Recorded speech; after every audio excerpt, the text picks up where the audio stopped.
Yo, what's going on, everybody? Yo, man, hit that like button, subscribe, follow your boy. Let's get right into it. Hey, man, it's spooky season, you feel me? And right now, I'm gonna talk about some horror movie remakes that I like that has been released, I wanna say from 2020 to right now. Now, I'm not even gonna lie to you guys, horror movie remakes get like a bad rap. A lot of people's like, yo, man, why do they make horror movies? Well, remakes. And I'm gonna be honest with you guys, like, I'm one of the few that I am all for remakes. I don't care. As technology get better, I'm down to see more and more and more. But I'm not gonna lie, doing this list or seeing some of the films, I ain't gonna lie, it's a lot of duds. It was a lot of bad films. Honestly, I may only list about maybe 4 or 5 films that I really enjoy watching, in the last, 5 to 6 years. But as always, thank you guys, man. I just hit over 300 subscribers. Yo, I greatly appreciate you guys. Thank you so much. Let's get right into it.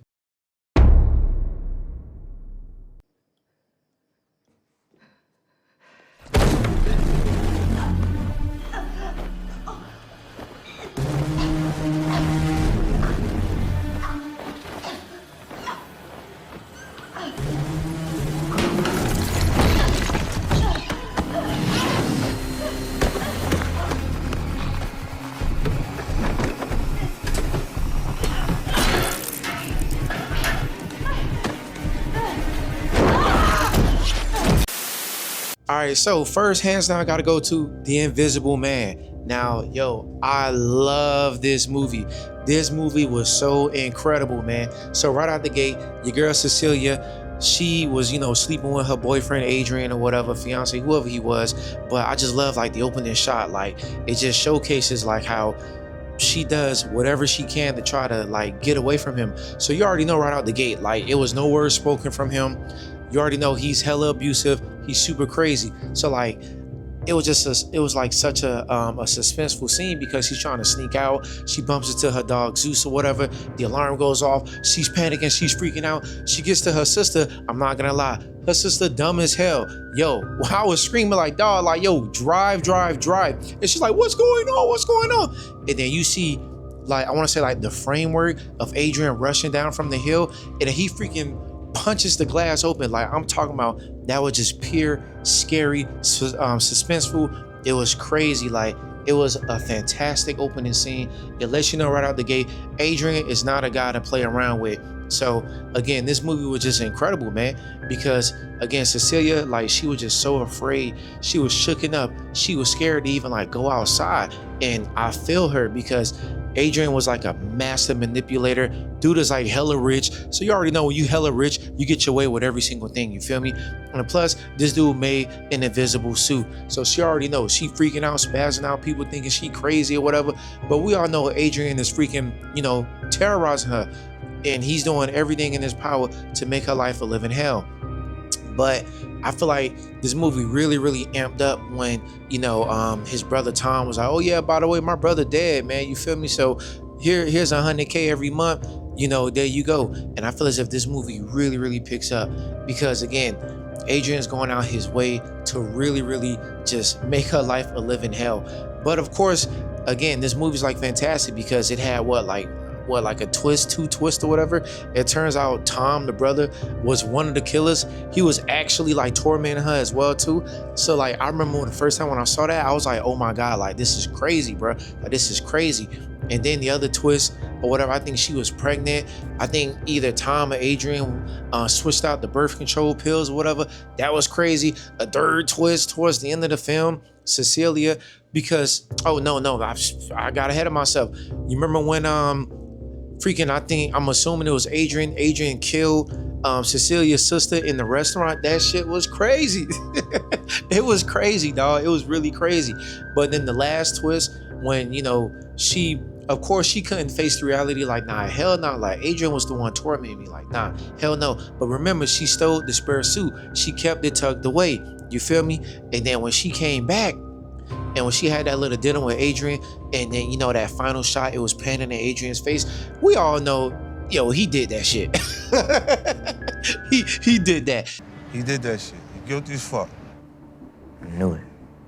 And then when she went ahead and killed him, and then it looked like on camera he committed suicide, it was crazy. Like, The Invisible Man is one of those horror movie remakes that it just does a phenomenal job. It was fantastic. I loved every single thing about this movie, for real. And again, it was hard for me to find horror movie remakes in the last couple years, in the 2020s, but this one for sure, hands down, is goated in my opinion.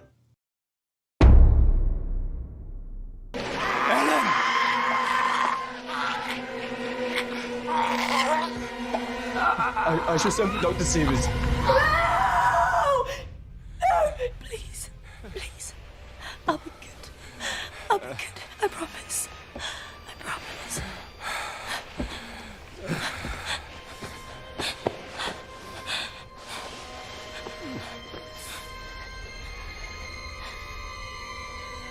You could never please me as he could.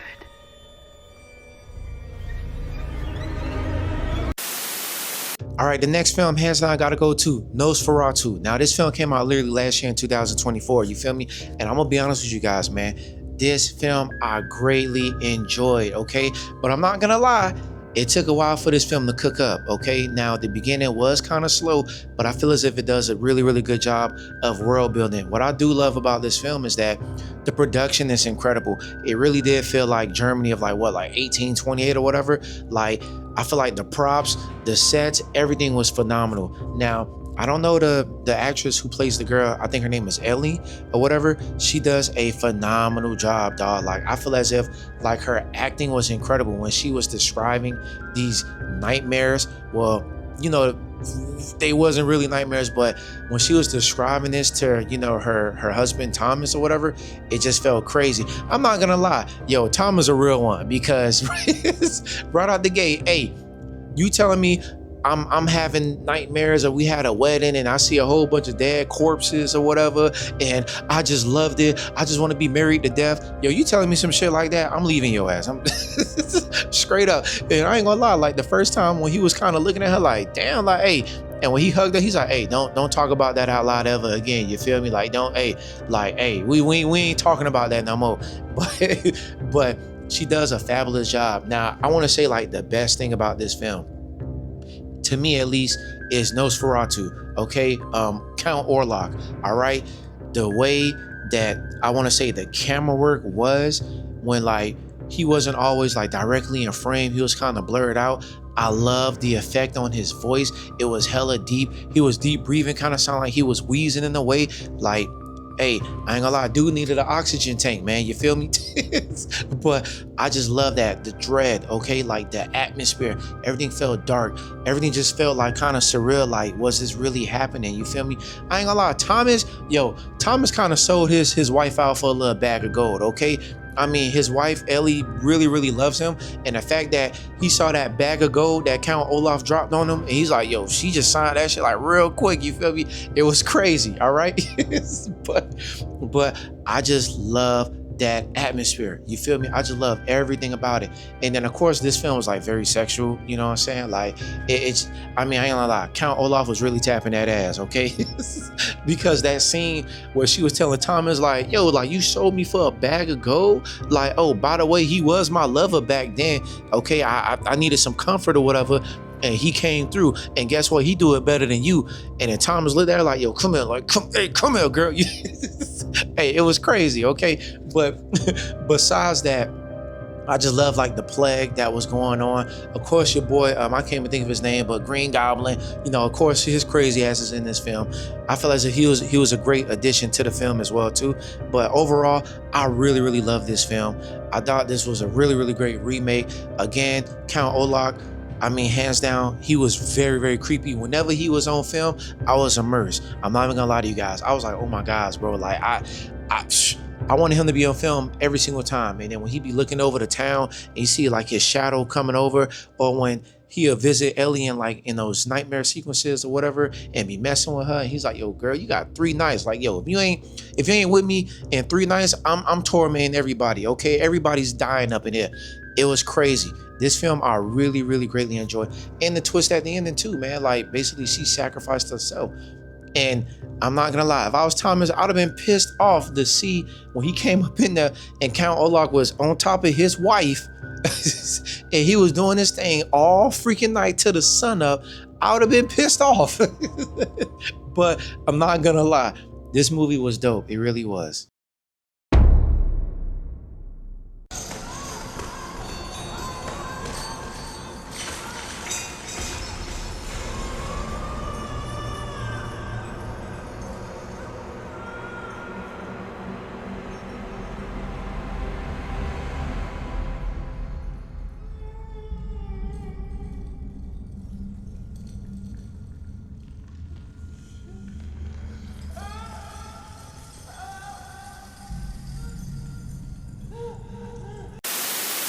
All right, so the next film, okay, that I thought was a really, really good horror movie remake, you know, in the 2020s, hands down, I gotta go to Hellraiser, okay? Now, this released in 2022. Now, right out the gate, I wasn't the biggest fan of like the original Hellraiser movie. Now, I thought it was kind of cool, like, you know, she was basically luring people in, killing people or whatever, you know, get the blood getting sucked into the cube, whatever, right?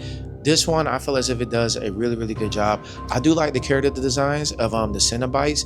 And if memory serves me right, wasn't people kind of tripping that they changed Pinhead into like a female? You know, this was at a time where Hollywood was like the whole gender swapping thing. I thought the Cenobites was okay. You feel me? I was more, I guess, how can I put it? I was more interested in, you know, the whole storyline with Ripley or whatever. Ripley basically was a mess up, you know what I'm saying? She's trying to sober up or whatever, and she gets involved into basically getting tricked into stealing the whole the cube from you know, the guy she was messing with. I guess you want to call her boyfriend Trevor or whatever. And the twist, you know, turns out Trevor would. But again, I want to say the designs for the Cenobites was pretty dope. I feel as if this was a really decent remake. Again, I don't love this movie. I thought it was okay, but again, of all the other horror movie remakes that came out, like the Texas Chainsaw Massacre in 2023 on Netflix, that was straight booty. Okay, it was a lot of trash remakes. This one was one of the better ones, okay? And also too, I do like the ending of how she basically was like, yeah, guilt, you don't cause all these people to die. Like, you sure you want to go down like that?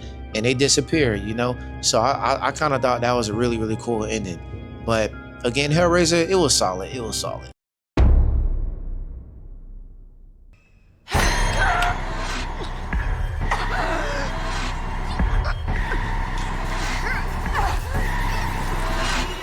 Who's the brainless meat puppet now?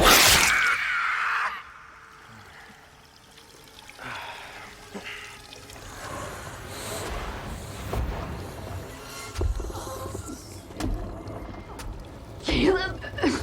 What the fuck? Oh my god, what the hell happened? All right, so the next movie, hands down, gotta go to Evil Dead Rise. Now, I'm not gonna lie, this movie was a hell of a film, okay? This movie was fun. It's very, very fun. I mean, yo, I really enjoy Evil Dead Rise. Now, first of all, the mother, what's her name, Ellie or whatever, shouts out to her, man. She did a phenomenal job, okay? When she went all demonified on the family, it was crazy. Number one, the makeup looked incredible. The contacts in her eyes, the freaking the practical effects. I mean, what she was doing to the family was incredible, and she was hella creepy, dog. Hella creepy. Honestly, right out the gate, yo, the opening scene was just freaking crazy of how, what was the girl named, Jessica, and she pulled the freaking the hair off the girl's scalp or whatever, and then she went to levitating out the goddamn lake. That was creepy. That was a phenomenal way to open up a movie. Okay, now I just love how, you know, we were in this one setting in this whole apartment complex or whatever, this high rise. I thought that was cool. Now, I'm not gonna lie, the kids was dumb as hell. Okay, I love me some horror movies, but at times I do get upset with, you know, silly ass kids, and I get it, it's horror movies, we gotta, you know, get the, you know, certain points or whatever. But, you know, the son, I think Danny or whatever, when he went out there and went to getting the whole the book or whatever, the Namacon book or whatever it's called, and he went to playing stuff. I do like, though, you know, he is a DJ and he was able to like mix up everything on the turntables or whatever. That was kind of cool too. But he pissed me off because he kept messing with it and messing with it. And then he released, you know, the demons. But again, this movie was really, really fun because Ellie was tearing everybody ass up in that apartment complex. Okay, they didn't have to go down like that. All right. And then Beth, being a cool sister, man, she went out her way and she did her thing. You feel me? But I really thought this movie was really good. This was probably like the best horror movie remake of recent memory, if I'm really, really being honest. It just, again, just as in just pure entertainment wise, what it served, it did a really, really good job of just revamping the whole Evil Dead franchise. Because the last time we saw Evil Dead movie was way back in 2010, which was also pretty good. Either 2010 or 2013, that was also good too. But this one, again, practical effects was dope. The kills was phenomenal. It still has some type of comedy in it as well too. The actors and actresses, they did a phenomenal job. I really, really did, you know, enjoy this film a lot, for real. But again, I'm gonna be honest with you guys, man. You know, horror movie remakes do get a bad rap. You feel me? And I kind of see why, because just alone from like 2020 to like now 2025, it was really hard to even like pinpoint some movies, man. I'm not even gonna lie to you guys. Like, some of these remakes was like hella ass. You know, Pet Sematary, Bloodlines, you know, that was just straight trash. Wolfman that just came out earlier this year or late last year, like, it wasn't like horrible, but like the Wolfman, it could have been better. And you know, I was really excited to see, you know, my girl Julian Gardner in the movie because I love her from the Ozark. Oh my gosh, she was incredible in the Ozark. But I feel as if like the Wolfman movie, it just could have been better, you know. I mean, I guess, was it really a twist? I mean, we probably seen that a mile away of, you know, the dad, his father was the Wolfman that was attacking him. You know, that was pretty crazy, I guess. But, you know, that could have been better. But again, you know, this video is really about like horror movie remakes that I actually like in the last like couple years. You know, I'm sorry, you guys, I didn't have more movies. But again, it was kind of hard picking through some of the movies that I actually like of recent memory.